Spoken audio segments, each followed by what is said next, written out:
বন্ধুগণ, আমরা বিভিন্ন ধরনের বড়া তো খেয়েই থাকি। একবার কুমড়ো বড়া বানিয়ে দেখুন, বিকেলে স্ন্যাক্স হিসাবে বা গরম ভাতে দারুণ লাগে। আর এই জন্য আমি 500 গ্রাম কুমড়ো নিয়েছি। এই কুমড়োটা আমি পুরোপুরিটা ব্যবহার করব না, আমি অর্ধেকটা ব্যবহার করব। আর এই জন্য এই বুকের অংশটা কেটে দিয়েছি, আর পেছনের অংশটাকে আমি ছিলে এইভাবে পাতলা পাতলা করে কেটে নিয়েছি। এবার আমি গ্যাসের মধ্যে একটা পাত্রের মধ্যে কিছুটা জল বসিয়ে দিলাম। জলটা দেওয়ার পর অল্প একটু লবণ দিয়ে দিলাম। জলটা একটু ফুটে উঠলে এই কাটা কুমড়োগুলোকে আমি দিয়ে দেব। দিয়ে আমি কুমড়োগুলোকে জলের সঙ্গে আমি ভালো করে মিশিয়ে নেব, যাতে লবণটা পুরোপুরি কুমড়োর সঙ্গে মিশে যায়। এবার এটা ঢাকা দিয়ে আমি মিনিট 5 রান্না করে নেব, গ্যাসটা বাড়িয়ে দিয়ে। 5-6 মিনিট পর আমি ফিরে এলাম। দেখুন বন্ধুরা, এবার আমি চেক করে নেব। মোটামুটি 6 মিনিট পর আমি ফিরে এলাম। আমার কুমড়োটা ভালো পুরোপুরি সেদ্ধ হয়ে গেছে। এবার আমি একটা স্ট্রেনারের মধ্যে ছেঁকে নিলাম। এবার ওই পাত্রের মধ্যে আমি জলটা ঝরিয়ে নিয়ে কুমড়োটাকে দিয়ে একটা ম্যাশার দিয়ে আমি এইভাবে ম্যাশ করে নেব। হ্যাঁ, ম্যাশার যদি না থাকে বন্ধুরা, তাহলে এখানে হাত দিয়েও এটাকে ম্যাশ করে নেওয়া যাবে, কারণ এটা একদম নরম হয়ে গেছে।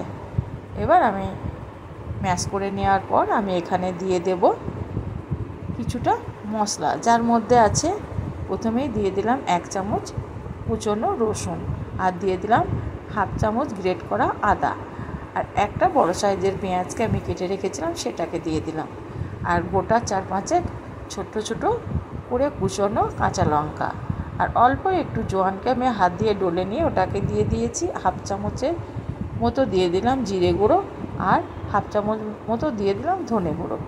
এবার আমি এখানে দিয়ে দেব অল্প একটু হলুদের গুঁড়ো, আর দিয়ে দেব লঙ্কার গুঁড়ো অল্প একটু। ঝালটা আপনারা আপনাদের পছন্দ মতো দিয়ে নেবেন। এবার দিয়ে দিলাম গোটা জিরে গুঁড়ো, আর 1 চামচ দিয়ে দিলাম আমি এখানে আমচুর পাউডার। আমচুর পাউডারটা দিলে কিন্তু এই বড়ার টেস্টটা ভীষণ মজার হয়। এবার আমি হাত দিয়ে ভালো করে মশলাগুলোকে কুমড়োর সঙ্গে মিশিয়ে নেব। আমি আগে লবণ ব্যবহার করেছি, সেহেতু আমাকে লবণটা একটু সাবধানে ব্যবহার করতে হবে। আমি অল্প একটু লবণ দিয়ে দিলাম, আর বাইন্ডিংয়ের জন্য দিয়ে দিলাম 3 চামচ উঁচু 3 চামচ বেসন, আর 2 চামচ দিয়ে দিলাম চালের গুঁড়ো। যেহেতু আমার 250 গ্রাম এখানে কুমড়োটা নিয়েছি, সেহেতু আমি 3 চামচ উঁচু করে দিয়ে দিলাম বেসন, আর 2 চামচ দিয়ে দিলাম চালের গুঁড়ো। এবার ভালো করে আমি মিশিয়ে নেব।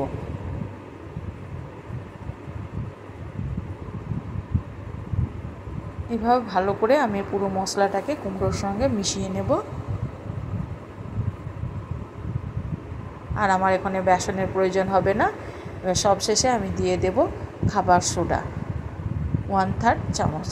এবার খাবার সোডাটাকে দেওয়ার পর আবারও আমি ভালো করে কুমড়োর সঙ্গে সোডাটাকে মিশিয়ে নেব।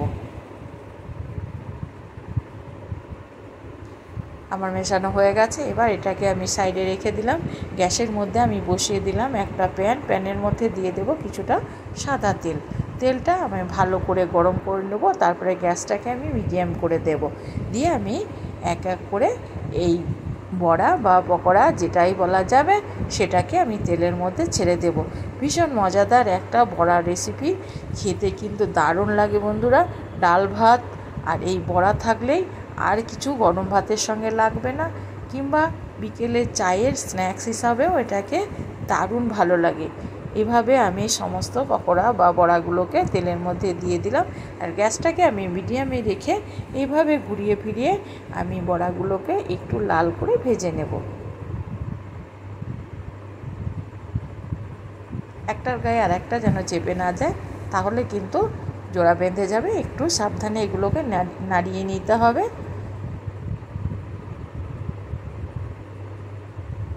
এইভাবে ঘুরিয়ে ফিরিয়ে আমি এই বড়াগুলোকে ভেজে নেব।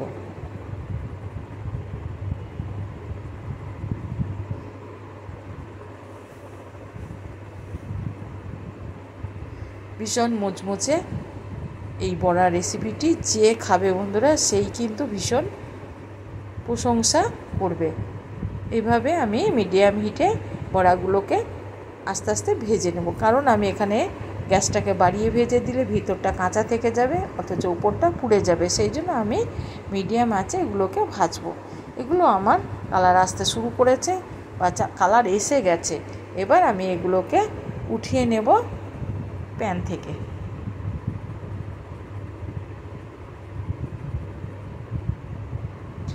এবার আমি একটা টিস্যু পেপারের উপরে রেখে দিলাম, বাদ বাকি তেলটা টেনে নেবে। আর তেলটা আমি ঝরিয়ে উঠিয়ে নিলাম। বাদ বাকি যেগুলো আছে সেগুলো ঠিক একইভাবে আমি তেলের মধ্যে ছেড়ে দেব।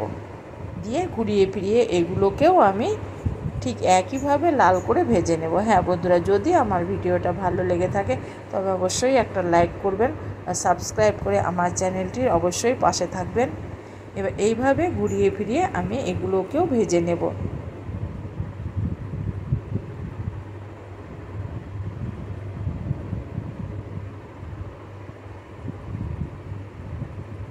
দেখুন বন্ধুরা, এগুলোও সুন্দর একটা কালার এসে গেছে।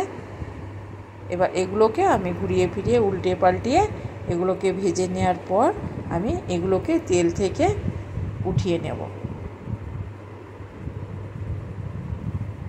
আর যেমন মচমচে খাস্তার মতো মুচমুচে গরম ভাতের সঙ্গে দারুণ লাগে বন্ধুরা। এইভাবে আমি সমস্ত বড়াগুলোকে উঠিয়ে নিয়ে একটা প্লেটের মধ্যে উঠিয়ে নেব। দিয়ে তারপর আমি গরম গরম চায়ের স্ন্যাক্স হিসাবে বা গরম ভাতের প্রথম পাতেই পরিবেশন করব। আমার বড়া রেসিপিটি রেডি হয়ে গেছে। এবার বন্ধুরা দেখুন ভিতরটা কেমন ফাঁপালো আর তেমনি মুচমুচে